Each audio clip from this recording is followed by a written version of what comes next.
अस्सलाम वालेकुम व्यूवर्स। आज मैं आपके साथ खुशी का दर्द स्टोरी का third and last part share करने वाली हूँ। उम्मीद करती हूँ ये भी आपको पसंद आएगा। आपसे रिक्वेस्ट है कि इस चैनल को लाइक, शेयर और सब्सक्राइब करें। तो शुरू करते हैं अपनी स्टोरी। घर में अस्मा की शादी की तैयारी शुरू हो गई। ताहिर की बेटी इरम भी अब 8वीं क्लास की तालबा थी और बेटा तैमूर भी 7वीं क्लास में पढ़ रहा था। खाला भी शादी से कुछ दिन पहले ही आ गईं। दिन रात बाज़ार के चक्कर लगने लगे। अहमर की बड़ी बहन भी बरी की तैयारी में लगी हुई थीं। ज़िंदगी के इस मोड़ से अस्मा के चेहरे पर भी दबी दबी मुस्कुराहट नज़र आने लगी। खाला और ममानी कभी तो खुद ही बाज़ार चले जाते और कभी अस्मा और इरम को भी साथ ले जाते। कपड़े और काफ़ी चीज़ें इरम की पसंद से लेकर आए। अस्मा उनकी हाँ में बस हाँ ही मिलाती। जो सब पसंद करते वो भी बखुशी ले लेती। मेहंदी की रस्म में अब 2 दिन बाकी रह गए थे। आज रात जब अस्मा अपने बेड पर नीम दराज थी तो अम्मी अब्बू की बहुत याद सता रही थी। चंद माह के लिए ही सही, बाप का प्यार उसके अंदर समो गया था।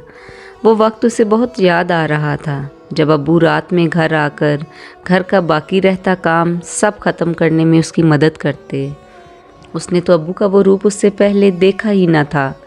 और अम्मी की तो सारी ज़िंदगी का महवर थी वो। अम्मी तो सोती, जागती, थकती सब उसी के लिए करती थीं। और दुनिया से जाते हुए भी उनकी आंखें ऐसे सुकून से बंद होने के बावजूद यूँ लग रहा था कि अभी नींद से बेदार हो जाएंगी और अपनी अस्मा को देखने के लिए बेताब होंगी। लेकिन वो आँखें फिर दोबारा कभी ना खुलने के लिए बंद हो गई थीं। मामू, ममानी और उनके बच्चों के प्यार ने काफ़ी हद तक उसका गम हल्का कर दिया था। और ये उसकी अम्मी की मांगी दुआओं का नतीजा था कि आज उसकी ज़िंदगी में भी खुशी का दर खुलने जा रहा था।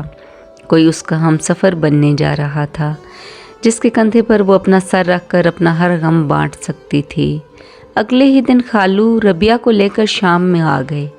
रबिया अस्मा की खालाजाद और हम उम्र थी और गमों के तपते सहरा में वो शुरू से उसे एक सायादार शजर की तरह लगती।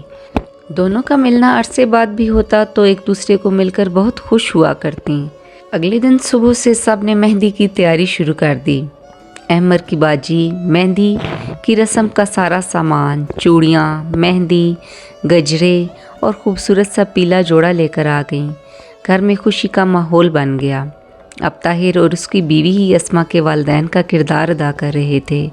मेहंदी की रस्म से पहले शाम में अहमर भी किसी काम से अस्मा के घर आया। रबिया दौड़ी दौड़ी अंदर आई और शरारत से अस्मा को ये खबर देना अपना फ़र्ज़ समझा। और अस्मा, एक बार तो खिड़की से अहमर भाई को देख लो। अस्मा के चेहरे पर शर्मो हया के कई रंग आ और जा रहे थे। वो वहीं घुटनों में सर दिए पीला जोड़ा पहने शर्म से नज़रें झुकाए बैठी रही। शाम में रस्म का वक्त हो गया। सब भागम भागी में लगे हुए थे। किसी को मेहमानों की फ़िक्र, किसी को इंतज़ामात की और किसी को ढोलक और गाने बजाने की जल्दी थी। पीला जोड़ा पहने, हाथों और बालों में फूलों का जेवर पहने वो अपनी सादगी के बावजूद बहुत हसीन लग रही थी। जहाँ सब उसकी शादी से खुश थे वहीं इरम और रबिया दोनों उदास भी हो रहे थे। खूब हल्ला गुल्ला हुआ और अगले रोज़ सब की ढेरों दुआओं के साथ अहमर अस्मा को ब्याह कर अपने घर ले आया। सबको ये तसल्ली थी कि अस्मा कहीं दूर नहीं जा रही बल्कि उसी गली में उसका ससुराल था। यहाँ भी अहमर और उसके 2 भाई ही रहते थे। अहमर की बाजी को तो शादी के बाद वापस चले जाना था। जैसे ही बारात दुल्हन को लेकर वापस पहुंची, दोनों देवरों ने जो अस्मा के फूफोजाद भी थे, भाभी को बहुत अच्छे तरीके से खुश आमदीद कहा, फूलों की बारिश कर दी और शौकियों और शरारतों से अस्मा को खुश करने की कोशिश की। अहमर कम गो लेकिन अच्छे दिल का इंसान था। अहमर की बाजी ने भी मोहब्बत की गहराइयों से अस्मा को खुश आमदीद कहा। अस्मा जी ही जी में हैरान थी कि क्या ये भी ज़िंदगी है। सब उसका ख्याल रखते थे लेकिन आज उसे अपना दिल झूमता महसूस हुआ। अगले रोज़ सादगी से वलीमे की तकरीब मुनक्किद की गई। अस्मा को यूँ लग रहा था कि अब खुशियाँ ही खुशियाँ उसके दरवाजे में आकर खड़ी हो गई हैं। अहमर की बाजी हफ्ता भर यहाँ रुकीं तो भाभी के खूब नाज नखरे उठाए और आखिर उनके जाने का वक्त आ गया। बहुत सी दुआएं देकर वो जर्मनी वापस चली गईं।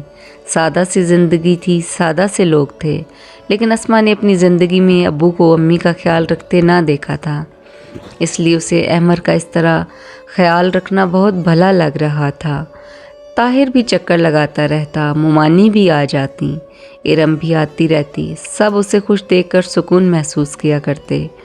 ताहिर के घर में दुनिया की आसाइशें थीं या नहीं, लेकिन इज़्ज़त और मोहब्बत ज़रूर थी।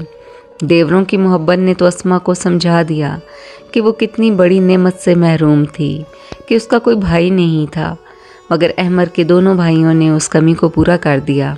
ज़िंदगी हंसी खुशी गुजरने लगी। अब माह रमज़ान शुरू हो गया। सहरी में अस्मा जाग गई और किचन में इफ्तारी तैयार करने लगी। साथ में छोटा देवर अदील भी उठकर आ गया। अस्मा ने कहा, अरे तुम क्यों उठ गए? मैं सहरी तैयार करके तुम सबको जगाती। नहीं नहीं भाभी, आपसे पहले भी तो हम उठा करते थे, आप फिक्र ना करें। एक दिन मैं, कल शर्जील और परसों अहमर भाई आपके साथ उठकर मदद करेंगे। अस्मा मुस्कुरा दी। देवर भाभी दोनों ने सादा सी सहरी तैयार की। सालन रात में अस्मा ने बना दिया था। क्योंकि ये गर्मियों के रोज़े थे तो दही भी लगा रखा था। अब अदील ने चाय बनाई और अस्मा ने पराठे, और अस्मा अहमर और शर्जील को जगाने चली गई। कमरे में चटाई डालकर दोनों ने मिलकर सहरी का सामान रखा, और सहरी के बाद सब ने फजर की अजान के साथ नमाज की अदायगी की और सब अपने अपने कमरे में आराम करने लगे। सुबह में सब अपने अपने वक्त पर जाकर अपने अपने काम पर चले गए। अस्मा को जगाना मुनासिब ना समझा। इसी तरह अफ्तारी के वक्त भी सब मिलकर सहरी तैयार करते ताकि अस्मा को ज़्यादा तकलीफ़ ना हो। दस्तरख्वान पुरतय्युश खानों से तो ना सजा होता, लेकिन सब अपनी अपनी इस्तात के मुताबिक उसे सजा लिया करते, और हंसी खुशी रमज़ान का महीना गुज़र गया। दस्तरख्वान पुरतय्युश खानों से तो ना सजा होता, लेकिन सब अपनी अपनी इस्तात के मुताबिक उसे सजा लिया करते, और हंसी खुशी रमज़ान का महीना गुज़र गया। दानियाल का ननिहाल भी नज़दीक था। कभी अहमर और कभी अदील या शर्जील उसे भी ले आया करते। अस्मा भी उसके साथ वक्त गुजारती, प्यार करती, लेकिन दानियाल नानी जी और खाला के साथ बहुत मानूस था, ज़्यादा वक्त ना रुकता। ईद का वक्त आ गया। अहमर और अस्मा ने दानियाल के लिए ईद के कपड़े ख़रीदे। शर्जील और अदील भी उसके लिए तोहफ़े ले आए। ये सब देखकर ताहिर को बहुत इत्मीनान होता कि अस्मा अपने घर खुश है। ईद के दूसरे दिन अस्मा की तबीयत कुछ ख़राब हो गई और जल्द ही ये खुशखबरी मिली कि अस्मा माँ बनने वाली है। घर भर में खुशी ही खुशी नज़र आ रही थी। सब पहले से ज़्यादा उसका ख्याल रखने लगे। आज दिन को कुछ तबीयत संभली तो अस्मा मोमानी की तरफ चली आई। मोमानी को उसकी सेहत की फ़िक्र रहने लगी। मोमानी ने हांडी चूल्हे पर चढ़ा रखी थी। अस्मा कुछ देर बैठकर घर जाने के लिए उठी ही थी कि मोमानी ने ज़बरदस्ती बिठा लिया। यहाँ बैठो अस्मा, मैं गोश्त भून रही हूँ, बस पहले तुम्हारे लिए निकाल रही हूँ, खाना खा के जाना। अस्मा ने बहुत कहा कि फिर आऊँगी, लेकिन मोमानी ने एक ना सुनी और प्लेट में भुना हुआ गोश्त, सलाद और रोटी टेबल पर रख दी।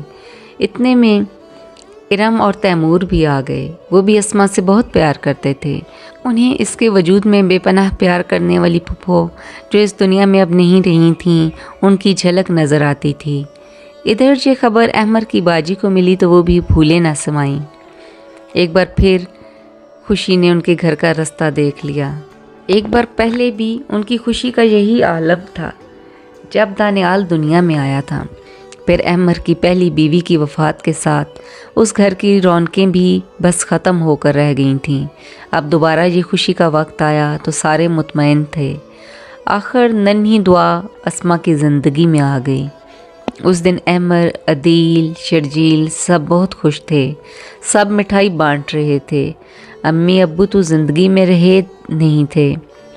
फिर बाजी भी जर्मनी थी, तो अब इस नन्ही परी का वजूद उन्हें बहुत खुशी और तस्कीन दे रहा था। दौलत की फरावानी तो नहीं थी घर में, लेकिन मोहब्बत और सुकून था, जो सबसे बड़ी दौलत थी। अहमर का जनरल स्टोर भी ठीक चल रहा था। बस वक्त अच्छा गुजर रहा था। नन्ही दुआ इतनी हो गई कि छोटे छोटे कदमों चलने लगी और तोतली ज़ुबान में बातें भी करने लगी। 3 साल बाद एक और रहमत भी घर में उतरी اور حرم بھی ان کی زندگی میں آ گئی۔ بس سب دن بھر ان دونوں کے ساتھ لگے رہتے، پھر پہلے دعا اور پھر 1 سال بعد حرم بھی اسکول جانے لگی۔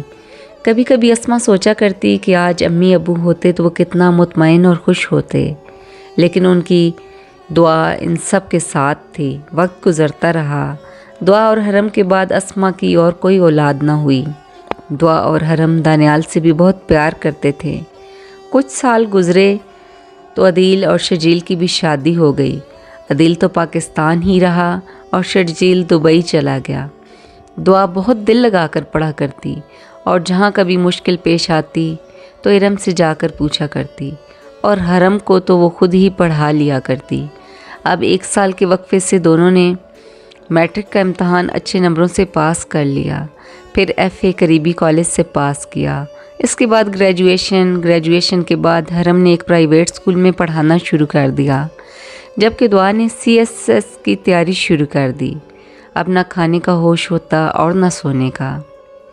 کبھی اسما تو کبھی احمد کھانا اٹھائے اس کے پیچھے پیچھے گھومتے رہتے۔ امتحان کی ڈیٹ نزدیک آ رہی تھی تو دعا کے دن رات محنت کی نظر ہو رہے تھے۔ اسما دن رات جائے نماز ڈالے بیٹی کی کامیابی کی دعائیں کرتی، اور آخر وہ دن آج آ ہی گیا۔ دعا شور کرتی، خوشی سے چیختی کمرے سے نکلی، امی امی ابو کہاں ہیں؟ میں پاس ہو گئی۔ خوشی سے اس کے الفاظ بھی بمشکل نکل رہے تھے۔ اسما فوراً سجدے میں چلی گئی اور اللہ کا شکر ادا کیا۔ دعا کی کامیابی کی خبر ہر طرف پھیل گئی اور بہت جلد وہ اسسٹنٹ کمشنر کے طور پر تعینات ہو گئی، اور آج اسما اور احمد نے خود کو سرخرو پایا۔ اب تو خوشیوں کے در ہی در تھے جو کھلتے ہی چلے جا رہے تھے۔